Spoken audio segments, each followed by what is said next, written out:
दोस्तों स्वागत है आपका आपके अपने YouTube channel magic math bye Randhawa sir में। आज हम डिस्कस करने जा रहे हैं क्लास 10th का चैप्टर नंबर 9 एक्सरसाइज 9.1। तो चलो तो स्टार्ट करते हैं। पहला क्वेश्चन क्या कहते हैं स्टेटमेंट में, a circus artist is climbing a 20 meter long rope which is tightly stretched and tied from a top vertical pole to the ground. Find the height of the pole if the angle by the rope with the ground is 30 degree. अच्छा, इसमें chapter start करने से पहले आपको इसमें सिर्फ दो ही word आएंगे, वो मैं आपको समझा देता हूँ। Angle of elevation and angle of depression. ठीक है। अब एलिवेशन क्या होता है?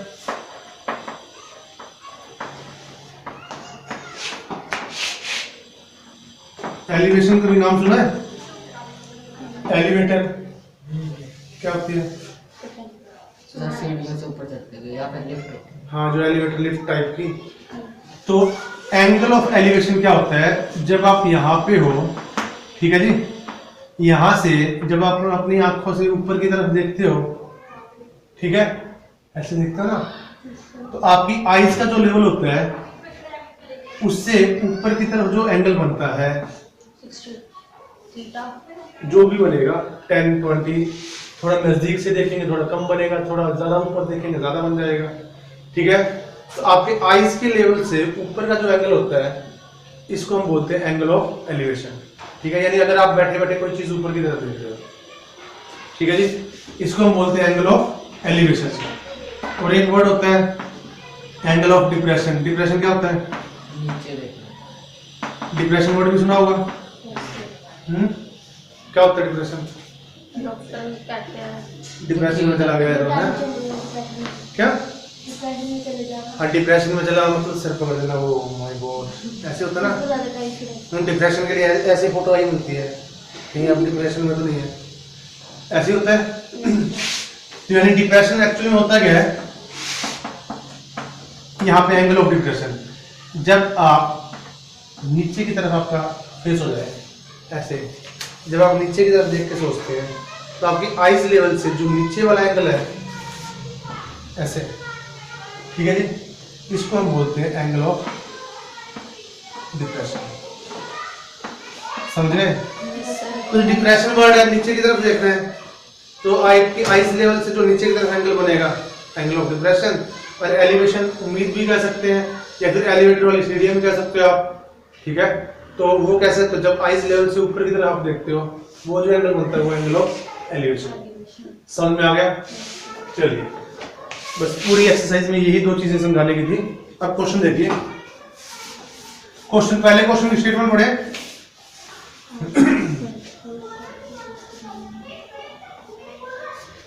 क्या कहते हैं? A circus artist is climbing a 20 meter long rope and tied from a top vertical pole to the ground. Find the height of the top if the angle by the rope with the ground level is 30 degree.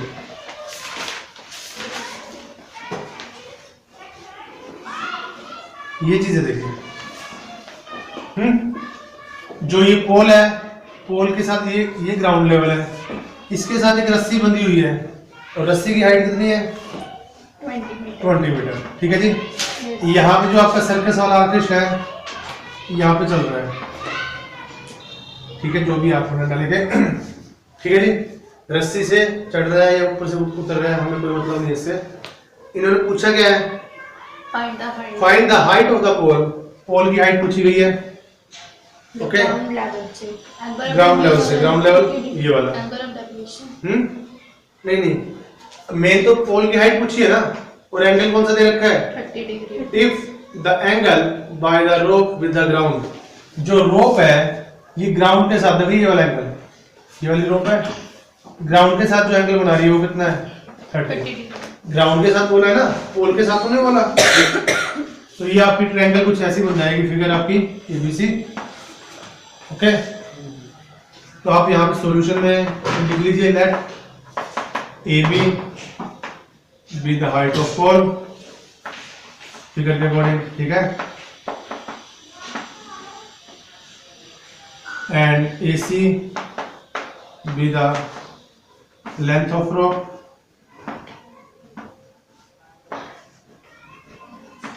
Okay जी। तो इसमें आपने छोटी सी calculation ये रखनी है कि जो चीज निकालनी है रेशो में उसको ऊपर रखिए और जो चीज गिवन है उसको नीचे। ये चीज भी आपने पढ़ी हुई है ना, देखो भूले तो नहीं उसको। क्या होता था ये? सोना चांदी। पंडित बद्री प्रसाद हर हर बोले सोना चांदी तोले खाके चने समोसे छोले। ठीक है, ऐसे होता था कुछ। तो पहले इसमें जो चीज निकालनी है वो रेशो आप ऊपर रखेंगे और जो चीज गिवन है वो नीचे। निकालना क्या है इसमें आपने? AB को ऊपर रखिए। गिवन क्या है? AC गिवन है ना। एंगल नीचे वाला नहीं है, एंगल के सामने वाली साइड क्या होती है? परपेंडिकुलर। और ये क्या है? हाइपोटेन्यूज। परपेंडिकुलर बाय हाइपोटेन्यूज क्या होता है? साइन। साइन थीटा होता है ना। एंगल थीटा की जगह एंगल कौन सा है? 30 डिग्री। समझ गए? यहां से AB अपॉन AC की वैल्यू कितनी है? 20 है। और साइन 30 की वैल्यू तो इसमें कितनी है? ये आपको याद होनी चाहिए कि 1/2। 20 डिवाइड में उधर जाके यहाँ से AB की वैल्यू क्या आएगी? 1/2 इंटू 20 कैलकुलेशन करके 10। तो ये क्वेश्चन है आपका। So AB is equal to 10 metre है, सेंटीमीटर है? मीटर। AB को आपने क्या माना था? पोल की हाइट। सो हाइट ऑफ पोल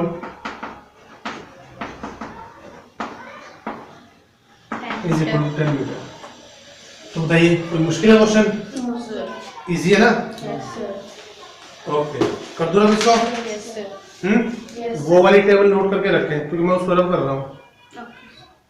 जो वाली टेबल है नोट कर रहा हूँ, पूछूंगा तुमसे। कर दो ना इसको।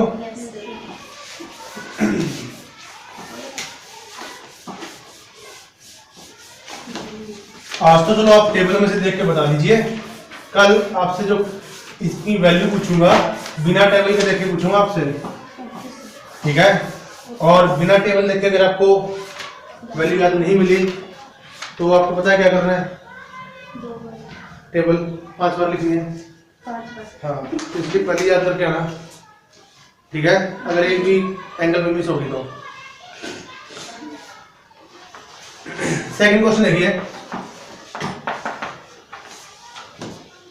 क्या कहता है?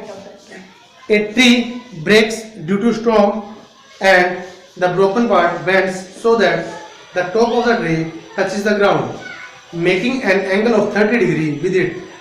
The distance between the foot of the tree to the point where the top touches the ground is 8 meter. Okay, find the height of the tree.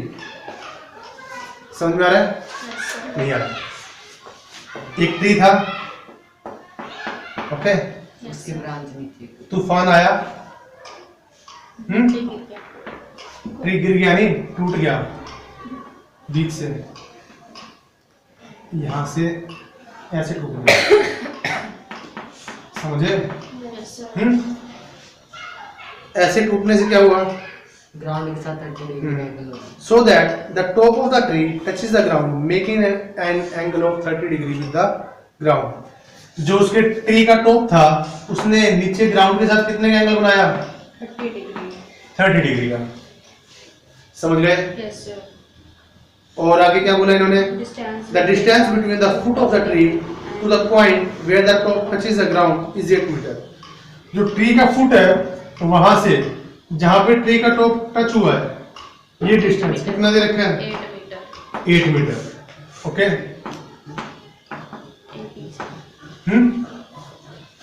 Okay. तो क्या पूछा गया आपसे? Find the height of the tree. तो क्या निकालना आपने? AB और AC। ए बी नहीं, ए बी भी निकालना है, ए सी भी निकालना है और उसको ऐड करना है। ये ट्री की हाइट निकालनी है, टूटते हुए ट्री की हाइट थोड़ी है। तो ट्री की हाइट तो ये पूरी आएगी ना, आपको यहाँ से ए बी और ए सी निकाल के दोनों को ऐड करना है। तो क्या लिखेंगे आप, बस इन ट्रायंगल सॉल्यूशन में लिख लेना, इन ट्रायंगल एबीसी। ठीक है जी, पहले हम क्या निकाल रहे हैं, ए बी। जो चीज निकाल रहे उसको ऊपर रखें। गिवन क्या है, बीसी।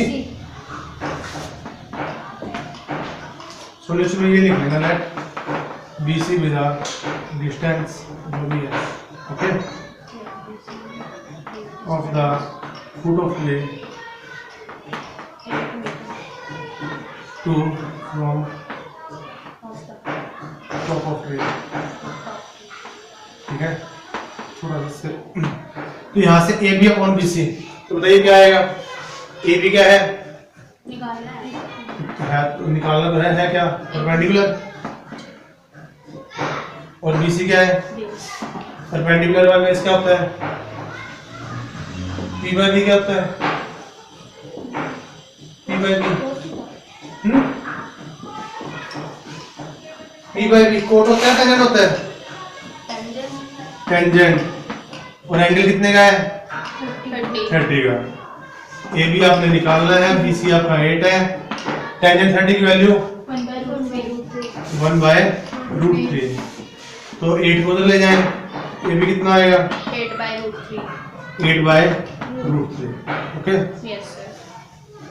रैशनलाइज करना चाहते हो तो रैशनलाइज कर दो पहले इसको, √3 से मल्टीप्लाई, रूट वाले टर्म को हम नीचे नहीं छोड़ते। 8√3 ऊपर आ जाएगा और 3 नीचे। समझ गए। अब अगेन और क्या निकालना आपने, एसी भी निकालना है ना, जो निकालना उसको ऊपर रखे। गिवन क्या है, बीसी। तो ये क्या है बताइए, एसी क्या है, hypotenuse upon H by B क्या होता है, हाइपोटेन्यूज बाई बेस क्या होता है, जल्दी बोलो। कोसेक। मैंने बोला था ना टेबल नोट कर लेना, बोला सर बुक में नोट कर रखी है हमने। कोसेक नहीं होता, H by B second, H by B second 30। AC आपका कितना है, निकालना है। बीसी आपका 8 है, सेकंड 30 की वैल्यू बताइए, 2/√3। एसी कितना आएगा, 2/√3 मल्टीप्लाई में 8, 16/√3। ठीक है जी, रैशनलाइज करना तो पड़ेगा उसको, जब पिछले वाले को कर दिया था 16√3/3 करने की जरूरत नहीं पड़ती हमें। ठीक है,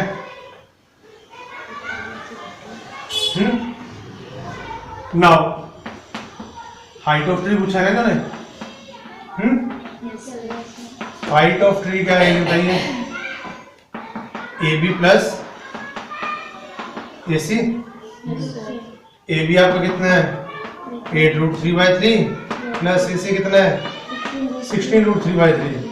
एलसीएम ले लीजिए, 3 8√3 प्लस 16√3, ये आ जाएगा 24√3/3। समझ गए। 3 से कैंसिल कर दो, 8 पे कैंसिल हो जाएगा। सो हाइट ऑफ ट्री कितना आ गया, हाइट ऑफ ट्री 8√3 मीटर या सेंटीमीटर, मीटर। ठीक है जी, समझ में आ गया, मुश्किल तो नहीं है। अब टेबल नोट कर लो, पंडित बदरी वाले लिख के फटाफट।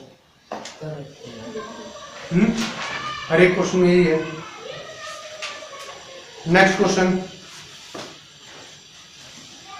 इसमें एक चीज ध्यान रखना, स्टेटमेंट पढ़ के आपको फिगर अच्छे से बनानी आनी चाहिए। जिसकी फिगर बन गई उसका क्वेश्चन सोल्व हो गया, ठीक है। और जिसकी स्टेटमेंट पढ़ के फिगर नहीं बनी उसका क्वेश्चन अटकेगा। कर दो इसको, और बिना फिगर के क्वेश्चन सोल्व नहीं होगा।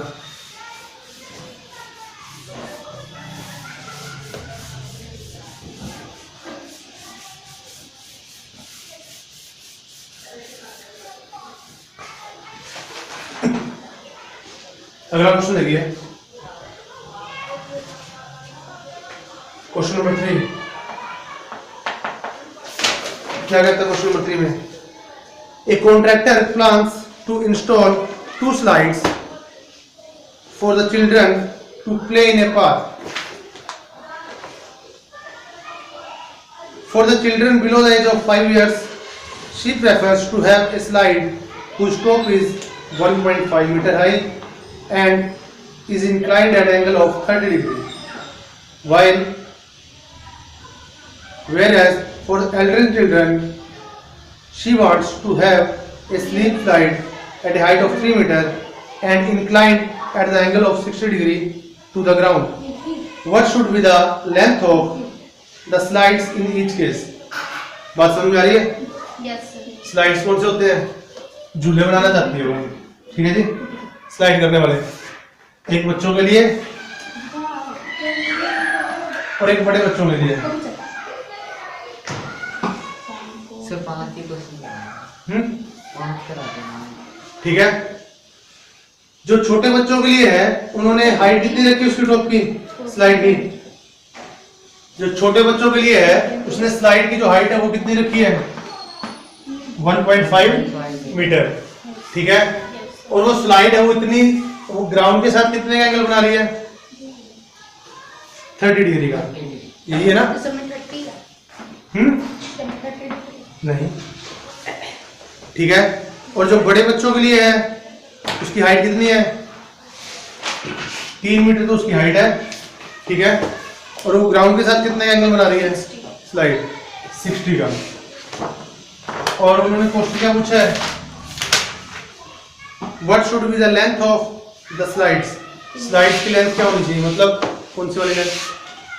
ये वाली, ये कितनी होगी या ये कितनी होगी? ओके, तो यहाँ से ये ABC, ये DE है, ओके। तो यहाँ पे लिख लेना सॉल्यूशन में, let AC and DF be the length of slides. Slides की लेंथ तो मान लें। अच्छा जी, अब इन ट्रायंगल ABC, पहले छोटे बच्चों वाली लेंथ निकालते हैं। इन ट्रायंगल ABC निकालना क्या आपने? ये लेंथ निकालनी है ना, तो क्या क्या लिखेंगे बताइए, फटाफट बोलिए। AC by AB equal to H by perpendicular P क्या होता है? H by P cos थीटा, H by P कोसेकेंट थीटा, ठीक है। जो एंगल कितने का है? 30 का। H by P लिख रहा, क्या क्या हर बोलने चाहेगा यहाँ पर, ठीक है। Cosecant theta, okay. तो यहाँ से AC अपॉन AB कितना? 1.5 है ना, 1.5। कोसेकेंट 30 की वैल्यू कितनी है? 2। तो यहाँ से AC कितना आएगा? 2 into 1.5 2 into 1.5, that means 3। AC कितना हो गया? 3 मीटर। ये छोटे बच्चों वाली स्लाइड की लेंथ कितनी है? 3 metre. Again in triangle DEF क्या आएगा? DF divide by DE H by B, ये भी कोसेकेंट है और कितना? 60। तो DF by DE कितने हैं? 3। और कोसेकेंट 60 की वैल्यू कितनी? 2 बाय √3, ठीक है जी। 3 डिवाइड में तो जाके 6 मल्टीप्लाई में, तो DF आ जाएगा 2 by √3 into 3। रैशनलाइज कर दो इसको, √3 से मल्टीप्लाई, √3 से डिवाइड, तो 6 √3 डिवाइड बाय 3, 2 से कैंसिल, 2 √3। तो DF आपका आ जाएगा 2 मीटर। समझ में आ गया? Yes, sir. तो वो लिख देना क्या लिखोगे। तो total सो जिस लैंग्वेज में क्वेश्चन पूछा गया उसी लैंग्वेज में आंसर दोगे।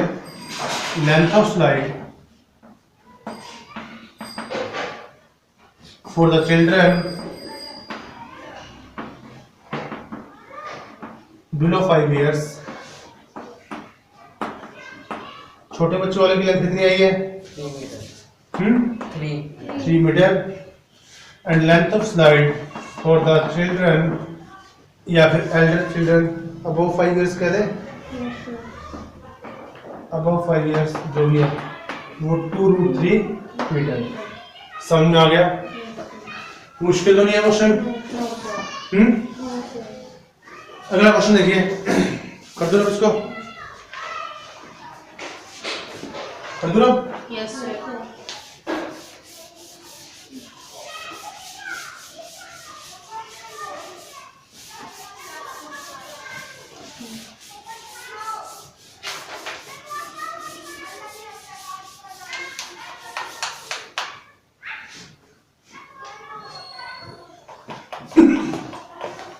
Next question number 4।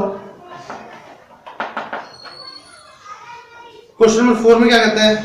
The angle of elevation of the top of a tower from a point on the ground which is 30 metre away from the foot of tower is 30 degree. Find the height of the tower. इसकी figure अपने आप बनाए। Angle of elevation इसका of the top of the tower from a point on the ground. Tower कैसा होता है? Straight straight, जो ground के साथ 90 का एंगल बनाता है। ठीक है जी। इस टावर के टॉप से, टॉप कौन से वाला? ऊपर यहां से ग्राउंड का कोई पॉइंट है, तो वहां से angle of elevation, angle of elevation कौन सा आएगा? ऊपर वाला आएगा या नीचे वाला? नीचे वाला। नीचे वाला। ये नीचे से ऊपर बन रहा है ना लेवल से, तो एंगल ऑफ एलिवेशन कितना दे रखा है? 30 डिग्री। यही है। Yes, sir. क्या पूछा है? Find the height of the tower. अच्छा, और टावर क्या दे रखा है? 30 metre away from the foot of tower. जो ये पॉइंट है टावर के फुट से कितनी मीटर दूर है? 30 मीटर। और आपसे क्या पूछा गया है? टावर की हाइट, यही पूछिए। Yes, sir. तो करो अपने आप, कर लो ना। तो Yes, sir. सॉल्यूशन में क्या लिखोगे? AB by let A B be the height of tower. ठीक है जी। आगे इन ट्रायंगल एबीसी क्या लिखोगे? A B by B C. क्या आएगा ये? AB है परपेंडिकुलर बाय बेस। क्या होता है? Tangent tangent. और एंगल कितने का? 30 का। 30 का। A B upon B C कितना है? 30। टेंजेंट 30 की वैल्यू क्या होती है? 1/3 यहाँ से ए बी की वैल्यू क्या आएगी? 30/√3। 30 डिवाइड बाय √3। रैशनलाइज कर दो। 30√3/3 30√3 डिवाइड बाय 3, ये कैंसिल हो जाएगा 10 से, तो 10√3 तो लिख दो। सो हाइट ऑफ टावर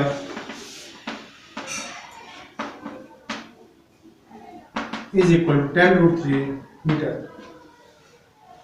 ये तो कोई मुश्किल है क्वेश्चन? No sir. करे हुए है ना सारे? Yes sir. बस अगले क्वेश्चन जाइए।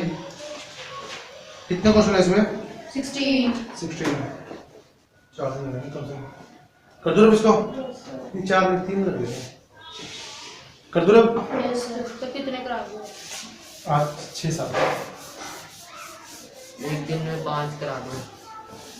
16 क्वेश्चन है। अच्छा तो पहले तीन दिन में छोटे हो देंगे। पहले छोटे वाले कर लेना।